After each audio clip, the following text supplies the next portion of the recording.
Crank up that Coldplay, and welcome to the 1 hour, 1 brain cell podcast.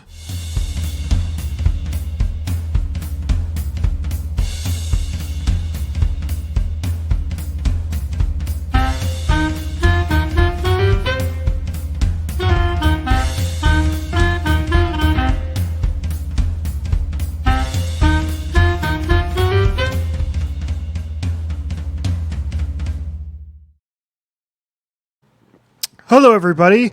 Welcome back. It is episode number 70-something of the 1 hour, 1 brain cell podcast.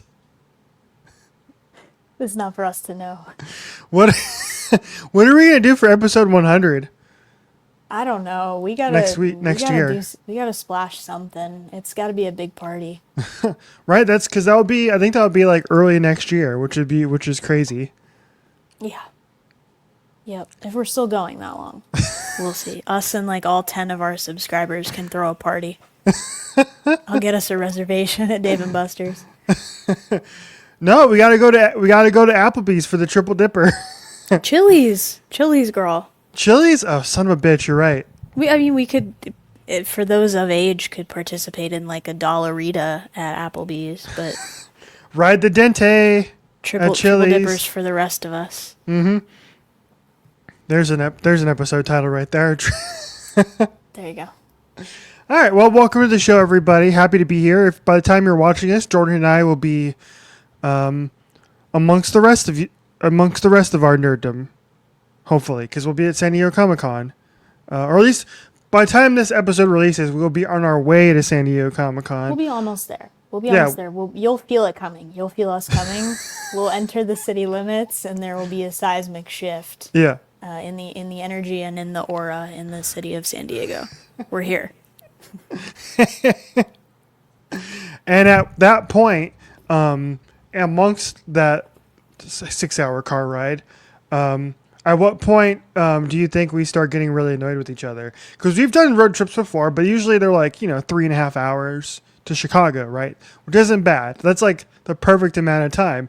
But you add those extra 2 hours on there, especially if I'm the one driving, which is the scary part, to be honest. Right. I'm going to spend those extra 2 hours trying not to get car sick.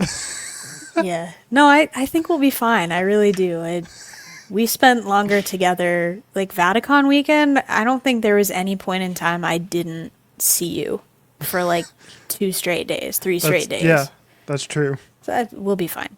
There'll be enough to do where we'll scatter. We'll be amongst the people. We'll be doing things. Mm-hmm. Hopefully, both of us are going to be in full costume. It's supposed to be in the low 70s, which is a little bit cooler than it has been in past Comic-Cons. So should be nice for you in a giant fur coat. No, dude, you get in the sun with that thing. That's the bad part. Like San Diego's beautiful, but you're out in the sun for long enough. That's what always gets you. That's what kicks your butt if you're waiting in line for stuff. So. No, I would agree with that. But at least it won't be like 110 and sunny. If it's like 75 and sunny, you stand a chance. Yeah, I agree. I'm excited to bust that thing out, baby. I think I look great in it. I think it's gonna be a hit. I really do. I feel it. I'm excited for my wig. Jordan will be wearing. So I think it's funny that we're going to be swapping hair colors this weekend, but more details on that to come. Mm-hmm. We didn't even do intros. We're 4 minutes in, and I haven't introduced each other. Everybody knows who we are at this point. Yeah, that's so fair. I was just going to tell the people that you spent 33 hours watching a game download, but again, that's par for the course for you. They know your Wi-Fi. We've been here. My internet is so bad. It was so funny because like I've downloaded plenty of games in the past, and I know it's gonna take like 3 or 4 hours. So I was like, all right, I can download this game while I'm watching the Diamondbacks game, and then once the Diamondbacks game is over, the game should be downloaded and ready to play. Nope, not for Gran Turismo 7. This game is like 160 gigabytes, and it took literally overnight. It took like 18 hours for this thing to fully download before I was able to play it. I can't believe that. I physically cannot believe that. It still works though. It's great. I love it. I played it for a couple hours earlier today, and I'm enjoying it. I'm enjoying Gran Turismo 7 more than I am the F1 game so far. Really? All right. That's cool. I haven't really played it, so maybe it would be worth getting, but not if it's going to take 18 hours to download. I'm not about that. I don't have that patience. Nah. Well, your Wi-Fi is better than mine, so it might actually take a reasonable amount. It might take 8 hours. Yeah. Yeah, but like it's cuz like I feel like Gran Turismo is like known for its being more realistic. So it's like I was driving like some of the, like even the tracks. Like I was driving Suzuka, and even Suzuka just looks better in Gran Turismo than it does F1. And so and it's like more fun. It was like so fun to drive this GT car that they gave me to like on this particular game mode. And I was like, damn, this is fun as hell. Cause usually in the F1 car, I do not like Suzuka. I'm very terrible at it. But, yeah, it's like there's so much to do in this damn game. Like F1 kind of gets repetitive after a while. Sure. Which is like my biggest, we've been playing 23 for almost 2 years now. And so like it just gets kind of repetitive. And so like at least with Gran Turismo, I feel like there's like so many cars, there's a decent amount of tracks and game modes that I'll be occupied for a while. Yeah, I think that's the biggest thing that it has going for it is there's a lot of different combinations and variety, so it doesn't get so stagnant. Yeah. But Yeah. I'm looking forward to seeing you move through the ranks there and become a really good GT7 player. Dude, I texted you earlier. I'm getting my credits doled up so I can buy the safety car. The Diva, the safety car. Yep. If you put the lights on, do the other cars on track have to respect that? I don't know.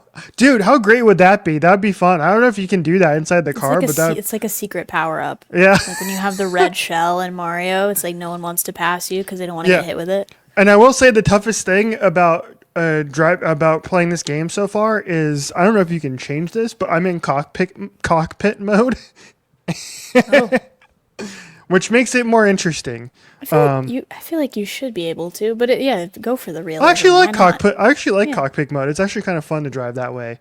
Coming around there's one track that I unlocked that was like this completely blind corner that was like driving me crazy. But I enjoy it. I'm enjoying it. I'm enjoying it so far. I don't know if it's like. Unless you really, really like driving, like you're a Formula One fan, so obviously the F1 games are for you. But like, I'm not a car guy at all. Trust me, I'm not. So even Gran Turismo's got a lot more than even I'm interested in doing. But it's been fun to play. So it's on sale for $20, and so I was like, I wanted to buy it for a while, but I was like, I couldn't justify paying the full price. But if it's on sale for $20, count me in, baby. So I'm locked in.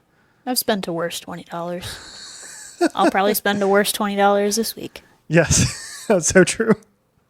Let's be totally transparent here. Mm-hmm. All right, now that we are into the show, let's. I don't. What the hell? Okay. Here we go. We can start talk. Let's move to music. You go. You start. You lead. It's your show. You're the host.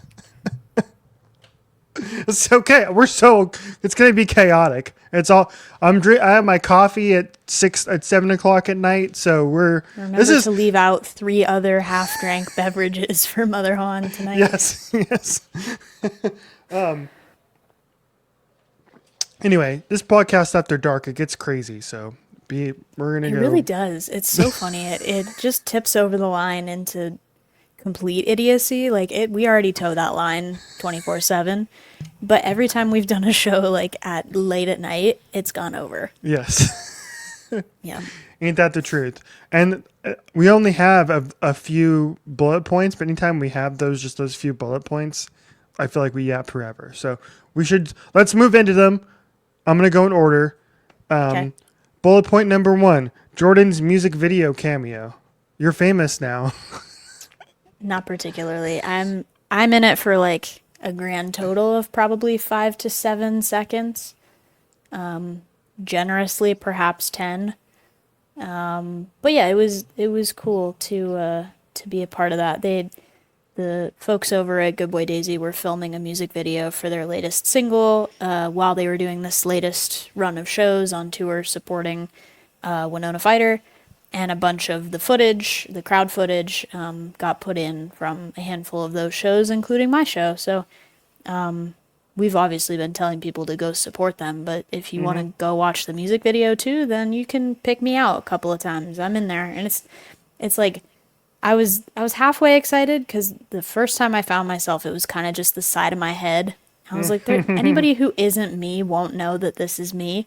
And then there's a couple different times where it's like, all right, that's me. I'm standing there. I'm in my band merch. Like you can pick me out. So I don't know if my parents have watched it yet. I sent them like a little screen recording or whatever, or I think I sent them just like a screenshot, and I was like, find me in the music video challenge. But I'm not sure that they've watched it all the way and tried to do that yet. So that would be a fun task for them. Shout out that you were actually able to find you, because it like moved so quickly that I would have been like, it's literally like, where's Waldo? Well, it helped too, because like knowing what the band was wearing at my show and knowing what some of the other folks in the front row looked like is like you're able to kind of use those to pick out and spot things that looked familiar. You're like, all right, that's not what people were wearing at my show. That can't be it. And so you have to, kind of page through the footage mentally, but yeah, it's kind of a fun game. And it's all black and white, too, which also doesn't help. So, like, even if you knew what color shirt I was wearing, you wouldn't be able to figure it out. Yeah, that's true. Yeah. So I didn't even see you. I watched it a couple times. I was like, I was trying to find you. Couldn't find you. So shout out. You made it work. We did it. There you go. So it was fun. That's a cool experience. It's a resume builder. Moving on to our big topic of conversation that we've been talking about for seemingly forever, for months on this show at this point, seemingly. Jordan did not share her location, so I was not able to come and pry her away from the slot machines. Well, I'll tell you what, it's a good thing you didn't. I'll tell you what, because I got 2 reasons right here that you should never mess with me. You should never bet against me. Well, those are $2 bills. This is, let me introduce you to my friend Benjamin and my friend Franklin. This is a genuine United States Treasury article. That's crazy. Please don't carry around $200 bills around with you at San Diego Comic-Con. No, that's going in the bank immediately. I just had it as I never even carry cash. I'm like, do I even have a single? I'm like, I have like $3. That's about it. And I usually just use them to tip the parking shuttle guy. Yeah, don't carry that with you. At least break that into 20s so it's less conspicuous. This is fake. This isn't real. Is it really? Wow. All yeah, right. can you read it? It says right there, for motion picture purposes only. Oh, that is funny. This is not legal. It is to be used for motion props. Okay. Yeah, so this is what they use. If you see money, if you see $100 bills on screen in movies, this is what they use, basically. All right. Very cool. Or in the case of the nice guys, when they fill that briefcase with like flyers. Yeah. Yeah. Yeah. But the real reason you were in Las Vegas is of course to go see Siegfried and Roy. Mm-hmm, the Blue Man Group. It was real good. Karaoke. Karaoke, yeah. They put on a heck of a show. We actually saw the Backstreet Boys residence at the Sphere. Mm-hmm. Is it Backstreet Boys or is it NSYNC? Backstreet Boys, yeah. Yeah, it's Backstreet Boys. I've been told by people in the know of that are like, if you're of legal age, if you're of the age of people that are excited to go see the Backstreet Boys reunion, like, take a Dramamine before you go to the concert, because we're all going to get motion sick. Yeah, it looks gnarly. And all the videos I've seen from that look crazy gnarly. Yeah, horrible. I'm like, I don't think I'd be able to do it. So, no, anyway, we saw Lady Gaga. We were there for night 2 of the Mayhem Ball tour. It was crazy. It was so crazy. And it's like, you probably saw this when you went to like Taylor Swift or, something of comparison. And I guess the people going to like Cowboy Carter right now are kind of the same way, but like people showed up and showed out for this. Like they were dressed, they had outfits planned, they had outfits homemade, handmade. People came from all over with all kinds of, background and all kinds of eras that got them into Gaga, but like a lot of them were long, long, long time fans that like grew up with the music, which is always such a fun environment to be in because people just have a genuine love and appreciation for it. And that was really, really cool. There were moments where it simultaneously kind of felt like I was my 27-year-old Lady Gaga fan self and then like my 13-year-old Lady Gaga fan self at the Born This Way concert, just for the first time all over again. So it was really cool. It was a fun experience, and I think everybody had a really good time. I didn't know how my dad would feel about it, but I think he had a really good time. I tried to get some intel from him. I was like, what are you most excited to see? Like, what song are you hoping she plays? He's like, well, that's not fair because I looked up the set list. I was like, okay, great. So I don't know. I caught him dancing to Born This Way. He was unashamedly breaking it down a little bit. So we had a little family fun time to that song. My mom was recording me instead of like the stage. I was like, turn that around, girl. But yeah, I mean, we all had fun. I did get intel from my mom. Her top tracks were Abracadabra, Applause, and Bad Romance. And she gave it a 5 out of 5 stars, glowing review. For me personally, I can't tell you how just relieved I was that Love Drug made the set list. Like, I think I've said this to you before, but like, I was gonna riot if that wasn't on there because it's one of my favorite songs off this new album. And she didn't play it in those, like, the Coachella set or the set in Rio. It wasn't part of that, like, Mayhem pre-tour kind of thing that she was doing. And I was going to be really disappointed if it didn't make the set list. And it made the set list, and it was glorious. And it happened right before Applause. So people were losing their minds. It was, like, the craziest transition. She played Summer Boy, which I don't know if she's ever played live since, like, I don't know, 2007, like Coachella 2007, and she wasn't a headliner. She was on a random side stage with, like, Lady Starlight in 2007. There's, like, digital camera footage of it. Like, that's the era where she was performing in, like, IKEA parking lots, right? Like, this was not the Gaga we know that was this pop superstar. It was, like, nobody knew who this person was. She had an electric piano in a dream in 2007. Born This Way was great. She played like 10 seconds of Aura, and I felt my soul ascend. I love that song from Art Pop, Justice for Art Pop. And she played Kill for Love, which is a bonus track that was only on the physical editions. So like on the vinyl or the CD down. I think it was on the CD download, but it was on one of the versions of the vinyl. And I feel like artists don't usually do that nowadays. Like, they don't play things that are those bonus tracks very much. They like to play stuff that's on the main release or whatever. So that was crazy, totally unexpected. Great song. You can find it on YouTube. I want to say maybe Apple Music has it as well because they sometimes get those bonus tracks in the streaming region. But that's a good. That one and Can't Stop the High, both of those bonus tracks that somehow missed the main album, are both main set worthy. But yeah, it was an incredible show. Our seats were really pretty good for what we paid. They said they were side view. I was really worried they were going to be obstructed, and they really weren't. She did so much stuff that was out on the main stage into the audience, and the scale of all of the production was big enough where you didn't feel like you really missed that much. Like, you might not have been able to see all the visuals on the backdrop at all times, but beyond that, it was really, really cool. It was a great experience. And you got to do the, which I thought was cool, the little, like, Gaga museum. I thought was awesome.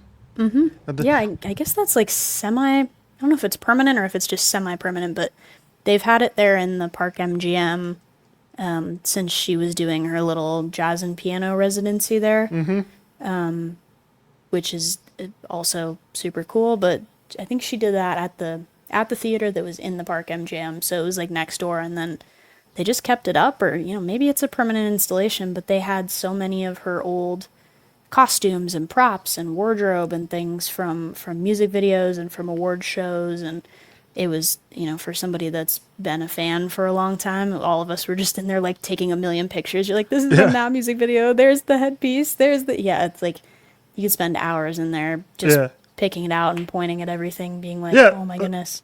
That's something that I know you did with when you saw 21 Pilots last. They did something similar for like VIPs, and they had that kind of, with a bunch of props and stuff like that. And I think that's awesome.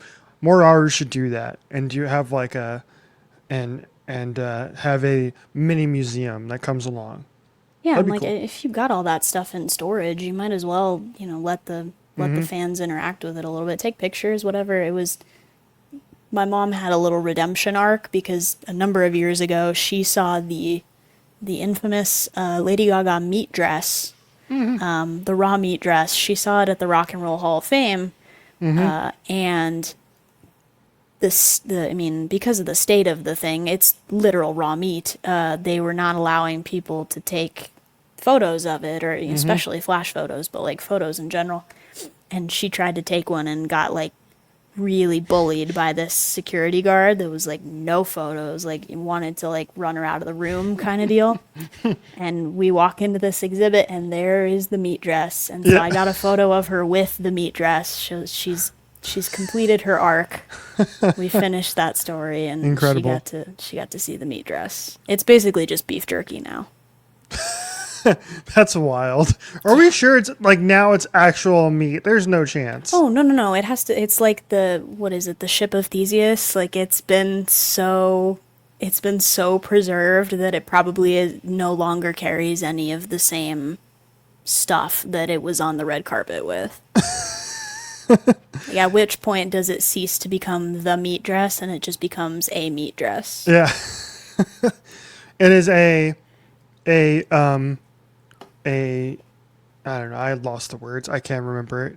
I don't know. Anyway, it's like a very well made.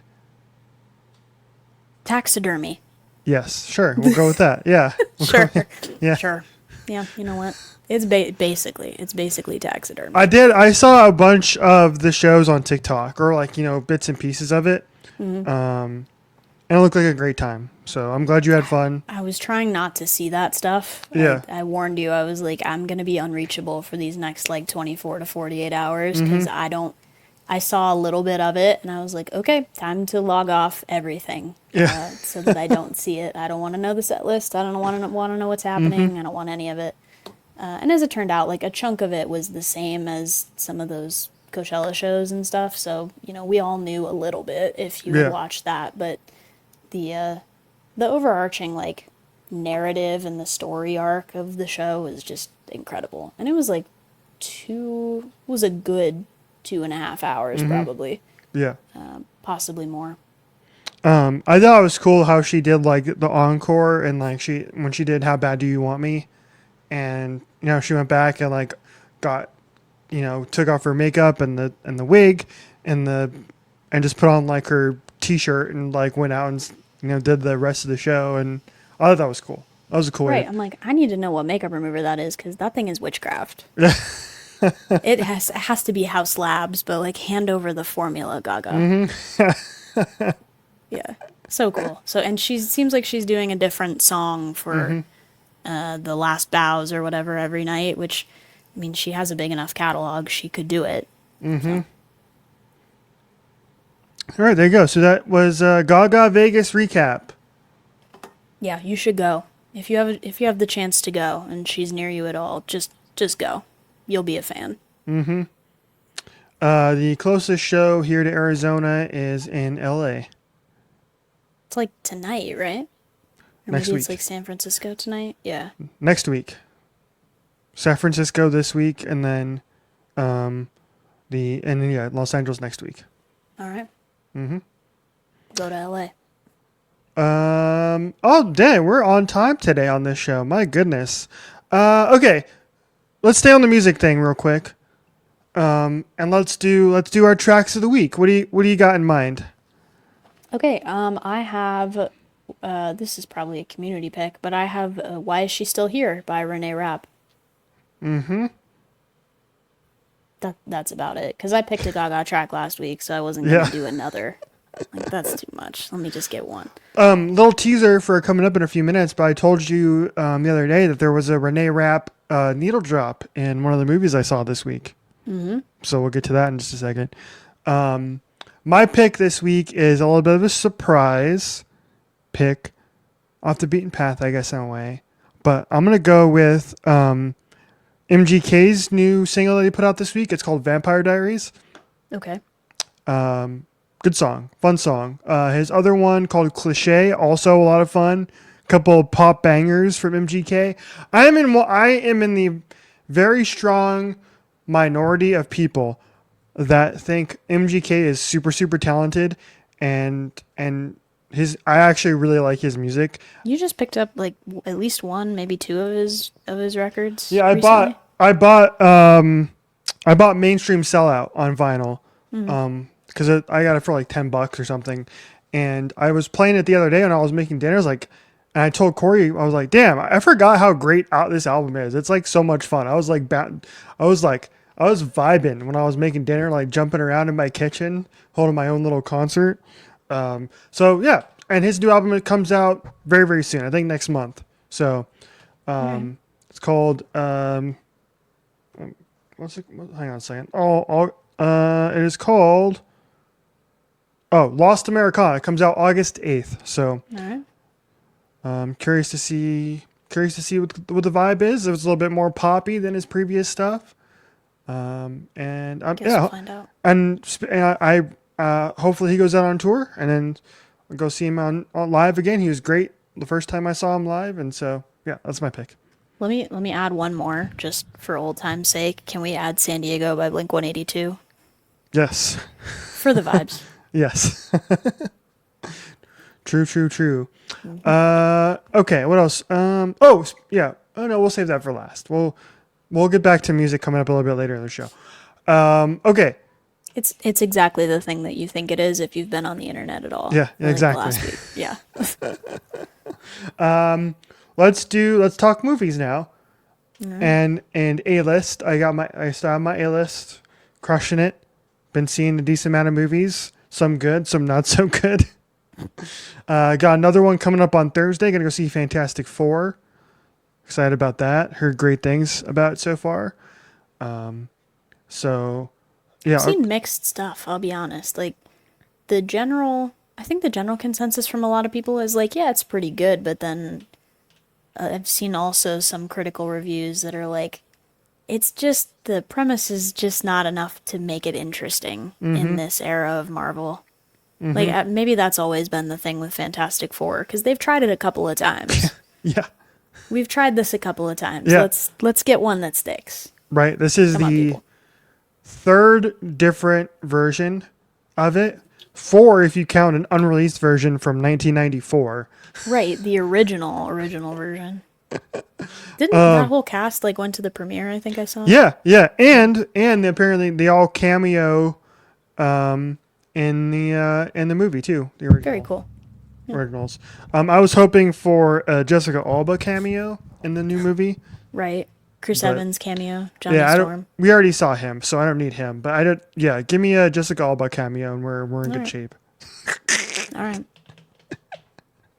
Anyway, so that's coming up later this week. I'm excited for that. Shout out to my dude. I've been crushing with the A-list. I've already overed like, because it's like $25 a month, and so I've seen it. That's basically like 2 movies. So I've seen like 4 or 5 now. But you're gonna so- run out, right? so they're you're making- gonna run out at some point. No, because you can go see 4 a week. I know, And- but I mean, like, you're gonna run out of new movies to see. You're gonna have seen everything that's out within some point. Possibly, yes. Yeah. Yeah, there's a couple movies that are coming out in August that I really want to see as well. Right. Freaky Friday 2. Freakier Friday. Yes.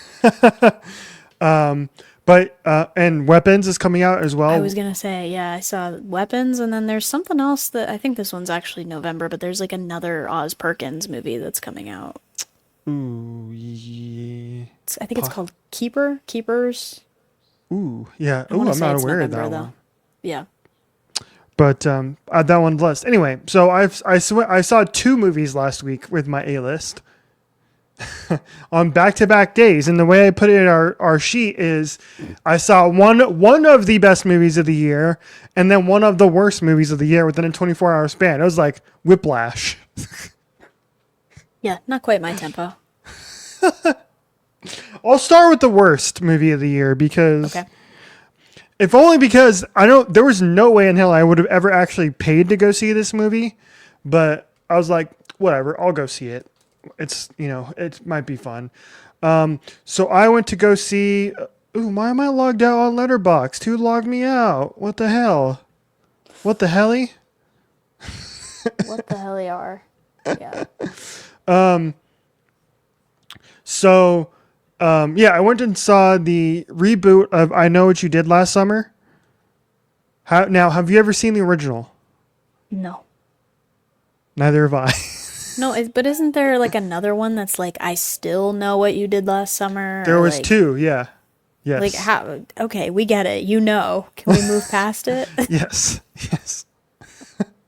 That's that Shawn Mendes song, right? Can we move past that? Yeah.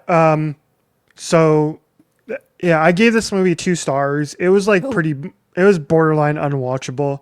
Oh. And like, I got like halfway through this movie and I was like, I kind of wanted to leave. I just didn't want to stay for the whole thing. It was that bad. Wow. But I was like, I'll stick around and see what happens. And it's just not, the kills weren't that interesting. The characters were annoying as hell. My review, which shout out to my review because I wasn't the only one who said this. Somebody else stole my review. I said, drink every time the main character says diva. That would be a tough one. You might walk out of there having enjoyed the movie a little bit more, but Yes, that's true. Because the lead actress in this movie is Madeline Klein, who is actually pretty good. She was in Outer Banks and was good in that movie. She was good in Glass Onion as well. Like, she's a good actress, but like, she's just insufferable in this movie. And when you have a horror movie when you have insufferable characters, it's just impossible to watch because you just want them all dead by the end of the movie. And that's basically what this actually movie. fair. No, Yeah. that's actually fair. It's like sometimes the really insufferable and self-centered characters, you're like, okay, we actually don't need you anymore. Yeah. Can we speed along whatever's about to happen to Yeah. all of you? Yes, exactly. Yeah. So don't see this movie. don't watch it if it comes out on streaming. I guess if you have a free A-list movie to burn, you probably could, but like don't expect good things. Yeah. You know what's great about the A-list, and I know this is the whole point of A-list, is like they want you to go to the theater so you can spend money on popcorn. And so shout out to AMC because they are paying me to go see movies because I am not buying anything from them. So they're making no money off of me. Yeah, we've established this. You hate the movies.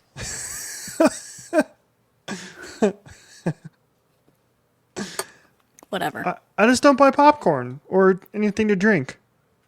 Right. So your local theater is getting no revenue from you. Correct. Beyond your 1 yearly membership fee. Yeah. Correct. Yeah. Okay. Thanks for that. Okay, so there's that movie, and then I saw one of the best movies of the year, which I think has, like, as I thought about it more, has like gotten better and better for me. It's this movie called Eddington. Or have you seen the previews for this one? No, because you were telling me about it. I don't know if it was last episode or the one before, but it has like everyone in it. But I had not seen any promo or heard any promo or even knew that this movie was coming out. It's like, it's one for the film nerds. It's made like no money. Not a lot of people are going to see it, but it's buzzy because of what it's about, and the cast is great. And because it's got Emma Stone, it's got it's got Pedro Pascal, it's got Joaquin Phoenix, it's got Austin Butler, like just an incredible cast. And I gave it 4 stars. I said this movie is like 3 movies in one and still somehow pulls off its point. And I put an edit in there and said that the more I thought about the movie, you think it's actually a work of genius. Because I walked out of the movie and I was a little like, I, I was like, because it throws so much at you that it's hard to wrap your brain around. But the more you think about it, the more interesting a movie it becomes. And I appreciate what it was trying to say and what Ari Aster was trying to do. And so I don't want to say anything about it because it's just go see the movie. I'd recommend going to see it. A lot of people are like loved how funny it was, but it can be a little. It's an uncomfortable movie to watch. I will say that at times, but very good movie, very well acted, fascinating. Fascinating ideas it deals with. So, and a great performance from Joaquin Phoenix. So, All right. go see it if you get a chance. Not to sound like I'm about 70 years old, but like I did see that there was a big like full page I think review in the entertainment section of the newspaper about it. It was well reviewed. The newspaper? The newspaper. What are those? Oh my god. Yeah, we still get those. I saw other movies this week too. Would you like me to talk about those? You might as well, because we're doing really well on time, and I only have like one thing to talk about. So. Actually, I think I have two movies. I could pull two movies, but neither of them was really great. Okay, so what else did I see this week that I didn't already talk about? We talked about last week. Did we talk about Whiplash last week? I don't think so. I think we just talked about Superman last week. Most talked about. Okay, so I saw Whiplash recently. Mm-hmm. And I don't know why it's taken me so long to see that movie, but I loved it. I absolutely loved it. That's a film bro movie. Every film bro loves Whiplash. It is. And it's like, I said it. Here's my review. I said, this is jazz, cool, to La La Land's jazz, sad. I don't think I can do this show with you anymore. I didn't say anything bad. It's not bad about La La Land. La La Land is sad. It ends on it has a sad ending. Not if you believe. Not if you turn off the last 7 minutes of the movie. Right, it's just like the ending of Killing Eve. You just have to turn it off before the last 10 minutes and everything will be fine. Mm-hmm. I watched The Apartment. I don't know if I know what that one is. This movie came out in 1960. This is like one of the I think I watched. Where did you find that? Because it was like in the top 250 on Letterboxd, I think. Okay. Shirley MacLaine. All right. Yeah, and I was kind of like rolling through that list, and I was like, oh, okay, what do I? Yeah, number 34 in the Letterboxd 250. So I watched that. Good movie. I enjoyed it. And it's free. I might watch it. Who knows? Yeah, and I actually give it a watch. It's good. And my review was I'm gonna just start calling all my friends Buddy Boy from now on. Listen here, Buddy Boy. Yeah, I think we should bring that back. Yes, I really do. It's great. It's great. Okay, so there's that one. What else? All right. And the last one, highly recommend this one. Honestly, low key might be like the one movie I'd recommend the most this week, which is Predator: Killer of Killers. This is an animated movie on Hulu. And I watched this one the other day, and I thought it was awesome. It was directed by the same director of Prey, and the art style looks like Arcane. It's cool. It's like that was one of the best things about it is the animated style looks awesome. It's like it's an anime style Predator movie, and it's awesome. I enjoyed the crap out of it. It's really cool. Like the way they do it is like it's almost like 4 different chapters, and then it wraps up the story at the end, and it's great. And it's got me so excited for Predator Badlands, which is coming out later this year. I was gonna say you're gonna get a good dose of that, I think, at SDCC with all the branding and the promo for it. Yeah, because I'm somebody who, in the past, was always a much bigger fan of the Alien franchise than I was the Predator franchise. But I think that's flipped now because Alien Romulus was good, not great. But Prey was awesome, and like Prey like reinvented the Predator franchise completely and flipped it on its head. Same thing with Killer of Killers, did the same thing, and I hope Badlands is going to do the same thing because It's the same director, Dan Trachtenberg, and so I've become a big Predator fan now over Alien. Right. So go check that out. It's on Hulu. I gotta always give it to Alien though, because Alien has Sigourney Weaver as Ellen Ripley and Jonesy the cat. Jones, yeah, You're never gonna get better than that. that's true. The original Alien is a work of art. Alien and Aliens are incredible. Don't get me Correct. wrong. And then they kind of go off the rails from there, but Yeah, we were treated to 4 movies worth of Ellen Ripley. I think the Alien franchise wins. Still, okay, still for now. Okay, that's fair. Okay. I don't disagree with you. All right. It might be anyway. the most civil disagreement we've ever had on the podcast. Yes. Instead of yelling at one another, Yeah, like, no. Like, No, well, okay, you were making actually- you were making fun of me before the show because I told you that I left the house because I didn't want to be a shut-in today, and I was like, I need to leave the house.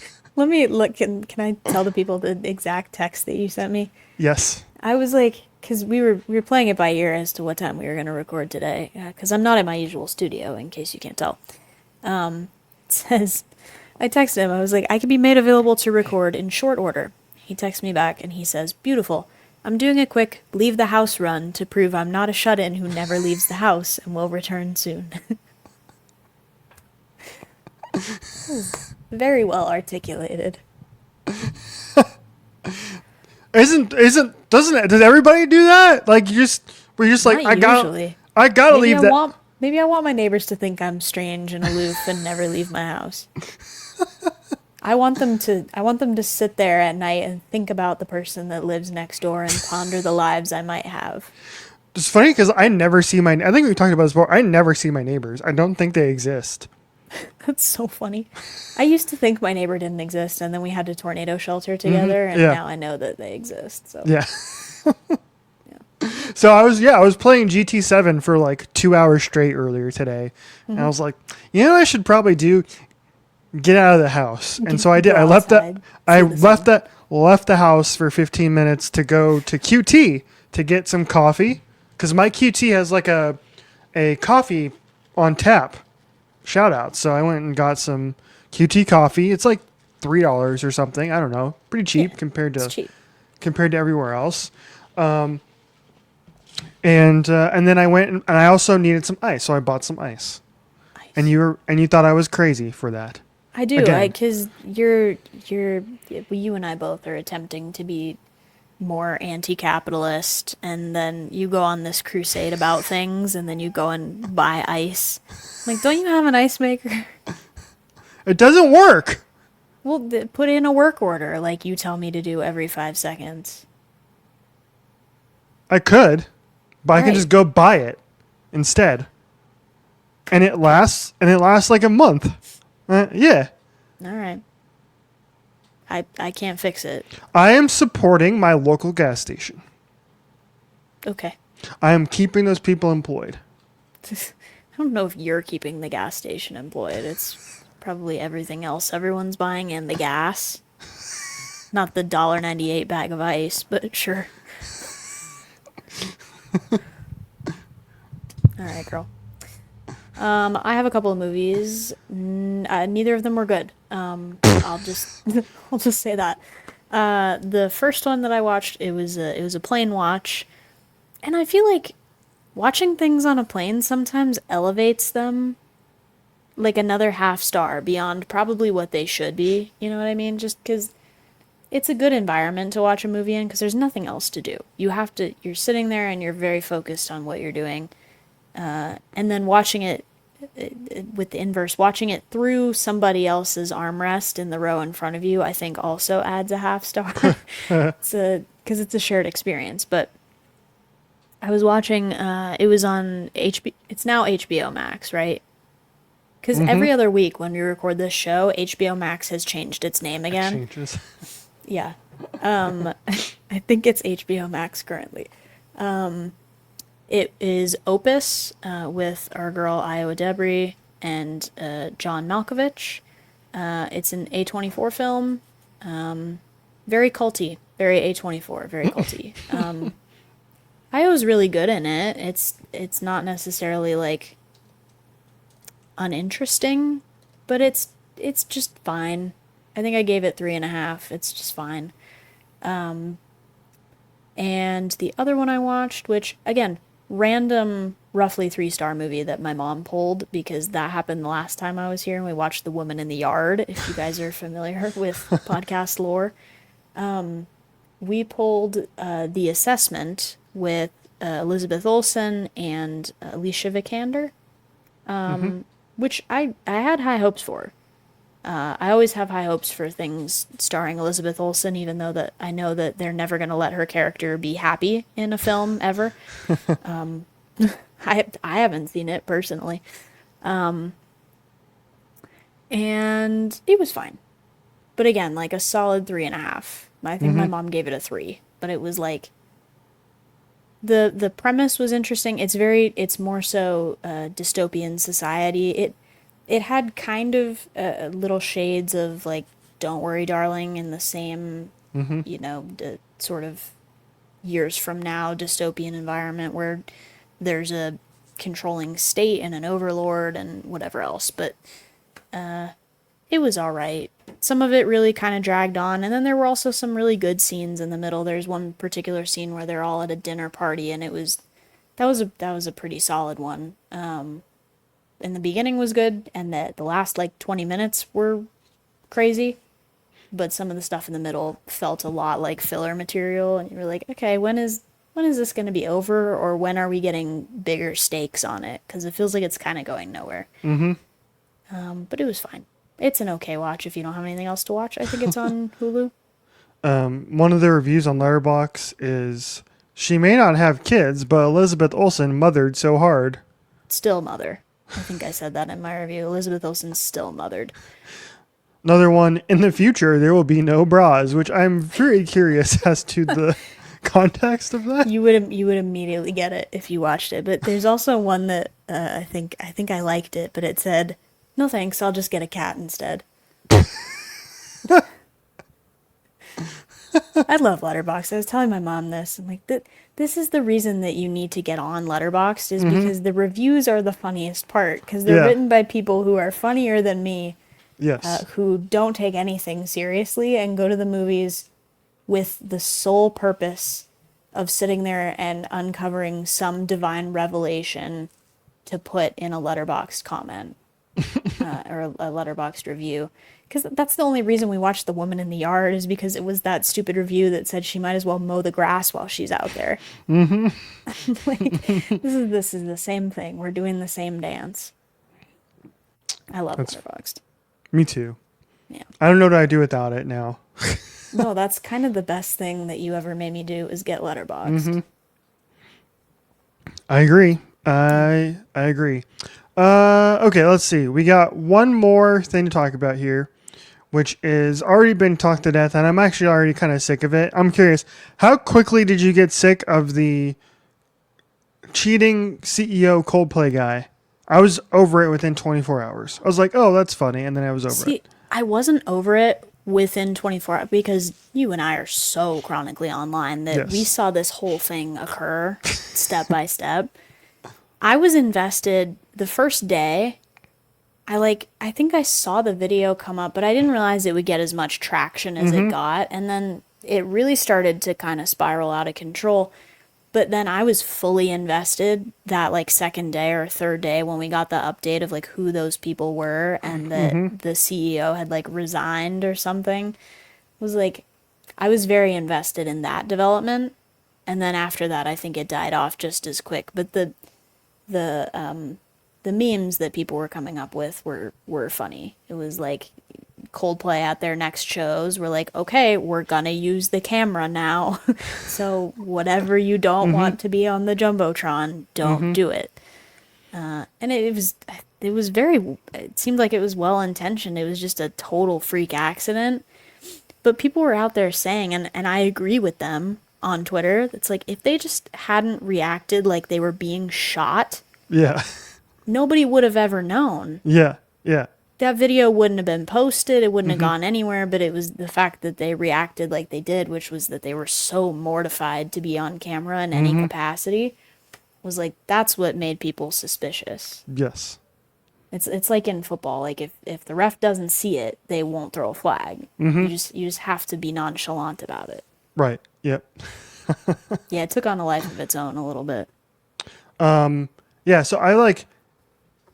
It was funny there for like a couple hours, and I was like, all right, I'm over this because it was the same. It's the same one over and over again. Anyway. So yeah, and all the entire sports world did it at their own event, and I was like, okay, we get it. Let's move on.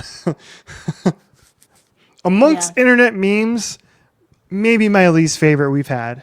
It's not going to stick around very long is the thing. Like it will be good for about a week and then everyone will forget about it. It's like the one funny thing to come out of it though was the late night show hosts, like I think it was Lin-Manuel Miranda that was there and all of the late night show hosts that was like in the audience that did the Coldplay cam or whatever. Yeah. And they did like a Coldplay sing along with the audience. It was all right, that was kind of a funny thing that came off of it, but the fact that every professional sports team had it on their Jumbotron the next day was like, okay, joke's dead, guys. Yep. We got it. Joke's over. Joke's over. I put the question in there and we'll wrap up with this. The one band you'd be most embarrassed to be caught cheating at?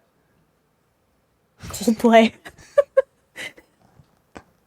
Any of them, but like Coldplay is such a bummer to be caught cheating at a Coldplay concert because it's the like old Coldplay, like the first two Coldplay records, great records, and you could even throw that into I don't know how to pronounce it, but the one that was gray that was like had Princess of China on it and had like Paradise on it, like okay, you could throw those first couple of albums in, like those are probably real good concerts. But the latest Coldplay stuff is just such bland. Yeah. I'm sorry, Coldplay. I think you all are great musicians, but it's like grocery store music. It's the music that plays in a dead Kohl's while there's nobody else in there. Yes. It's like, oh my God, I get it. We're good on this. I think that would be embarrassing, but I think the thing that immediately popped into my head, and I don't know if you would agree with me here, is like I think it would be a bummer at like a Noah Kahan concert because you know that he would never let you live it down is the thing. Like he would be on social media making fun of you for the rest of his days. Like remember that time that we caught those people at my concert? You're like, yes, Noah, everyone remembers. Right. Like that's your worst nightmare is to cross with a chronically online celebrity who loves posting because they'll never let you live it down. Right. It's Lady Gaga scrolling at 3 a.m. reposting everything on TikTok. Yeah, that's your worst nightmare. Now that was a funny meme. That was good. That is funny, but she's out there doing it. She really is. Like you got off stage like 20 minutes ago and she's in there reposting people's TikToks. Gaga, go to sleep, girl. Go to sleep, girl. We get it. We love you too, but go to sleep. The ones that popped in my head are the ones that like everybody. Oh, you know what would be funny is are the three bands that like everybody hates on to some degree. Even though I don't think they're even all that bad, but like Nickelback. Oh God. Coldplay or not Coldplay? Sorry, Maroon 5. Maroon 5. Yep. And what? There's one more. Imagine Dragons. Oh, terrible. Yeah, bad. I'm trying to think too. Like, if we're just naming, like, again, bands that would play in a dying department store, it would be a real bummer to be at like a Train concert. It would be a real bummer to be at like, I don't know, Daughtry. You're like, those are most of these. places. What's funny is most of these I've actually seen live at one point in time or another. Oh my God. Or here you go, Matchbox 20. Seen them live too. Matchbox 20. You and I got kicked off the Touch Tunes at Buffalo Wild Wings for playing Matchbox 20. Yes. That would be a real bummer, I think. All of these bands, all dad music, all of which at one point in time they're great though. They're so great in moderation. Were massive on like MTV and VH1 in the back in the day. Like Train was that way. Matchbox 20 was that way. Imagine Dragons to a certain extent they were a little bit later on, but like all of those bands were the same way and they all were massive. And so I've seen them. I've seen most of them live at some point in time, which is kind of wild. And I actually had a good time at all their shows. They do. They make perfectly good music, but it's just it's done its cycle of the radio and of whatever else now, and now it's crossed over into being nostalgia music, and I feel like that's the line that you can't cross. You cannot be caught on the Jumbotron at a nostalgia concert. Right. You have to keep it together. Yeah. All right. Well, we're under time this week. Perfect. That's good. That's 5 less minutes I have to talk to Richie this week, and that might just save our friendship. Thank you, guys. Yeah.